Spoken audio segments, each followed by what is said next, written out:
Buddhist Tales for Young and Old. The 16 Frightening Dreams. Once upon a time there was a king called Brahmadatta who was ruling in Benares, in northern India. One night he had 16 frightening nightmare dreams. He awoke in the morning in a cold sweat, with his heart thumping loudly in his chest. The 16 dreams had scared him to death. He was sure they meant that something terrible was about to happen. In a panic, he called for his official priests, to ask their advice. When the priests arrived at the royal bedchamber, they asked the king if he had slept well. He told them that it had been the worst night of his life, that he had been scared to death by 16 dreams, and that he was desperate to find out their meanings. At this the priest's eyes lit up. They asked him, "What were these dreams, Your Majesty?" King Brahmadatta told them all 16 dreams. The priests pounded their foreheads and exclaimed, "Oh, what horrors! It couldn't be worse, Your Majesty. Such dreams as these can mean only one thing, danger." The king asked them, "What danger, O priests? You must tell me the meaning at once." They replied, "It is certain, Your Majesty, these dreams show that one of 3 disasters will take place: terrible harm to the kingdom, to your life, or to the royal wealth." The king had feared as much. He wrung his hands as the sweat kept pouring from his body. He was shaking all over with terror and panic. He asked, "Tell me, O worthy royal priests, is there any way to avoid this disaster?" "Indeed, it is very dangerous," they said. "If you do nothing, the end is certain. But we can prevent it. If we couldn't, then all our training and learning would be useless. Trust us, Lord." The panic-stricken king cried out, "Just tell me what to do, priests. I'll do anything. What can you do to save me, my kingdom and my wealth?" "We must offer the greatest animal sacrifice that has ever been seen," they said. "We must kill, as sacrificial offerings, 4 of every type of animal that lives." Although he was usually a gentle, kind and merciful ruler, King Brahmadatta was so frightened that he couldn't think straight at all. Paralyzed with fear, he put all his hope and faith in his priests. He gave them permission to prepare the gigantic slaughter. The priests said, "Have no fear, Your Majesty, we will take care of everything. We will prevent the coming doom."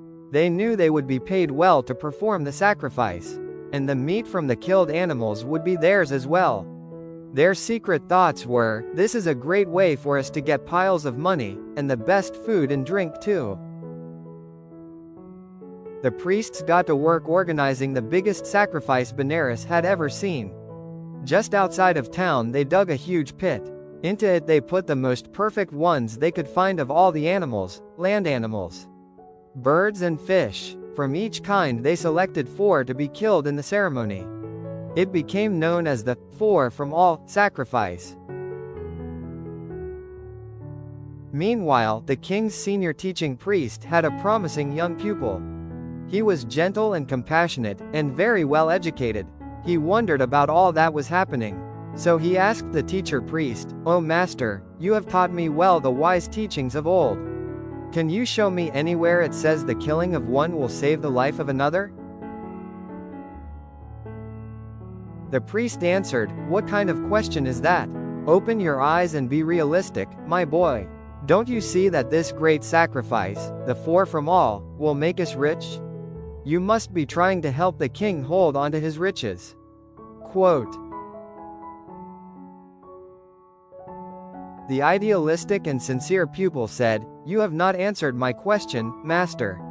If this sacrifice is to be your work, it shall be mine no longer." With these words he departed and went to the royal pleasure garden to consider what he would do. The idealistic and sincere pupil said, "You have not answered my question, master. If this sacrifice is to be your work, it shall be mine no longer." With these words he departed and went to the royal pleasure garden to consider what he would do. It just so happened that the Enlightenment being had been born into a rich high-class family. For many generations the men in that family had been priests, just like the ones who were now preparing the four from all sacrifice. But when the Bodhisattva grew up he abandoned the life of a rich priest. Instead he went to the Himalayas and lived as a humble forest monk. He concentrated his mind in meditation and entered high mental states. He gained the sweetest inner happiness, and even miraculous supernatural powers. This forest monk loved all the animals. When he heard about what was happening in Benares, he was filled with tenderness and compassion. He decided, I must teach the ignorant people and release them from the chains of superstition. I will go to the city at once. Then he used his supernatural power to fly through the air to Benares. In an instant he was seated on a rock in the king's pleasure garden. His gentle nature made him glow like a golden sunrise. The idealistic young student approached and recognized him as a great holy man. He bowed respectfully and sat on the ground. The forest monk asked him, Young man, do you have a good and just king reigning here in Benares? Yes, said the student, our king is kind and good. But he is being misled by the royal priests. He had 16 dreams which left him completely panic-stricken. The priests took advantage of this when he told them his dreams. They have convinced him to have a huge sacrifice and kill many animals. O Holy One, please tell the king the true meanings of his dreams. Free the many helpless beings from fear and death. The holy man said, If he comes and asks me, I will tell him. I will bring him, sir, said the young man. Kindly wait here a short while until I return. The student went to the king and told him there was a marvelous holy man seated on a rock in the royal pleasure garden. He told him he had said he could interpret the king's dreams. Hearing this, the king went with him to the garden. A crowd followed behind.